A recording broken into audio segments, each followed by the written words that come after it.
Look at California today. In every metric, from useful land area to GDP to population, California outstrips every U.S. state west of the Mississippi. Well, almost every state. The only state that is even close to competing is Texas. Both of these states found themselves on the Mexican side of the border, following the nation's independence from Spain. But borders at this time were not as concrete and changed more often than today for a variety of factors. At the first foray into the Wild West, there were no overarching authorities of nationhood. What determined your borders was the ability to enforce a claim. Mostly modest claims were made, lest you stretch yourself too thinly or come into dispute with a stronger northern neighbor. Compared to the threat of force that could have come from the Spanish Empire, a newly independent Mexico could barely control its northern reaches.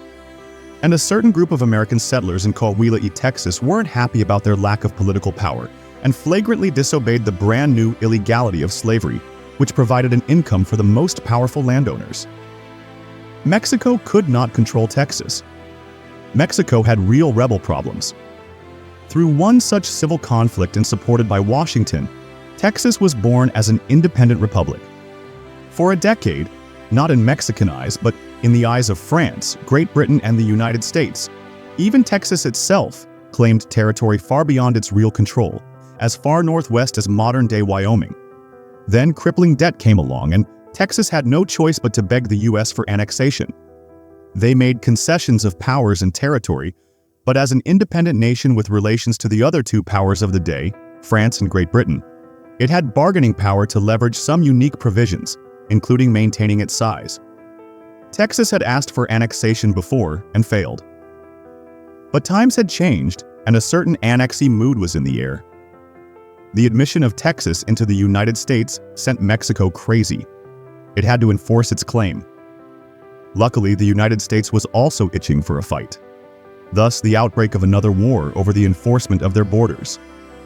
Separated by mountains and desert from the political core in upland Central America, Alta California was another area barely controlled by the central government of Mexico. And it was seen as potential easy pickings by the other empires that hadn't collapsed, like the Spanish. But before they could do anything about it, the USA's conflict with Mexico over Texas was spilling across the continent. The 1840s were a boom time in industry worldwide, and Northern California was one vital part of it. Americans left the states and traveled westward into Mexico in search of fortune, but ended up being denied property rights and threatened with deportation.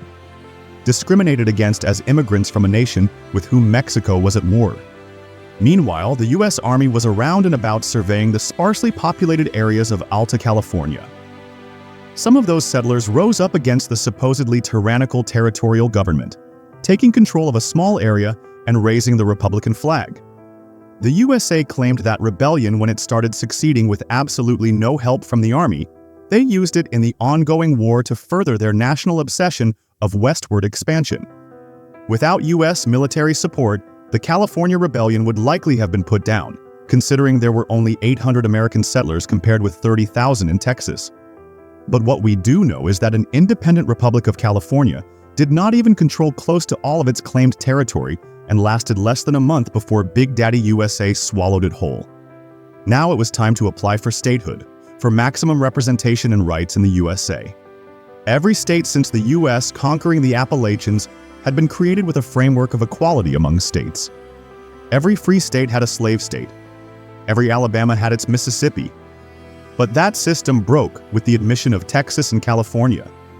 The South wanted to extend slavery to the Pacific, but there were other plans on the table for that to happen. The great expanse of land of Alta California had to be divided. But the southern part of this territory didn't have much use for plantations and slaves, being a desert and all. So any discussion about extending slavery to the West Coast was snuffed out. The gold rush had also meant a huge influx of migrants from overseas and the economically empowered northern free states where slavery had already been abolished. It made California heavily populated and rich and powerful. And the people here did not want slavery. There was to be no compromise on borders or powers. The federal government knew fully well that a foreign power would support a California rebellion had the Californians not got their way. So, without the threat of their own military, California leveraged a favorable deal. California was to be admitted wealthy and huge, and as they say, the rich only get richer. The US government has since, instead of always capitalizing on the fragility of its southern neighbor, to take territory on and off allied with Mexico, to put down civil conflict or to support civil conflict, or to use Mexican civil conflict as a tool in domestic politics. But more about that one day soon. As mentioned in a previous video, the real core of the United States is in the Mississippi Basin. The addition of California is just a bonus, and very much so for California itself. There is no better word for the relationship between the state and the rest of the country than symbiosis. For everything California has boasted in resources and land and industry and trade, it has always lacked several things necessary for a modern, healthy, independent nation. The state has some of the most productive cash crops in the country, but it's heavily dependent on the provisions of water, a long-term problem. Industrial technology has allowed this tower of cars to escalate. 40 million people and the enormous agriculture around them could not have lived on the brink of a desert and drought until modern times. Texas shares this. That technology, plus the other largest industries of California, also need access to the vast human resources of the United States. As one of the biggest acceptors of migrants and the biggest, most financially powerful universities in the world, the brainpower contained in the US's industrial centers is stunning. Without access to its internal and international skilled migrants, California would have no Hollywood, no Silicon Valley, and no brainpower to run its myriad world-leading industries. Texas also shares this. American energy policy has changed quite a bit in the last decade. Coal has fallen vastly out of favor, and the US has increasingly turned to renewables and a new source of hydrocarbons that couldn't have been explored until the invention of a certain frackish technology, shale oil. Fortunately, the biggest shale fields sit right over or a short pipeline away from huge population centers. Financially, it's competing well with imports and traditional wells. This would help the US detangle its energy demands from the rest of the world, should it decide to rein in its meddling. California would not see those benefits. Its own offerings are relatively paltry considering the demands. The nearest decent oil wells are thousands of miles away and pipelines are thin on the ground. Imports could come from Texas, the Dakotas, Alberta, or Alaska. But that's expensive and vulnerable. Currently, the largest source of petrocarbon imports to California is the Persian Gulf, and you might see where problems would arise with that. Whereas Texas has a completely different relationship with energy. It has its own power grid to stay out of the reach of federal authorities who regulate the interstate energy market, that soaring new potential source of hydrocarbons. Shale oil comes with its own risks, but I get the impression from Texans they don't mind a little bit of risk. Located close to market, Texan oil is cheap and easy to provide, and even to sell to other countries because on the Gulf of Mexico, some of the world's biggest and best oil refineries and export nodes exist. Even with Venezuela across the Caribbean dumping oil for pennies onto the market, Texas holds its own. It's a world leader in a world-influencing industry, and so is California through knowledge and tech.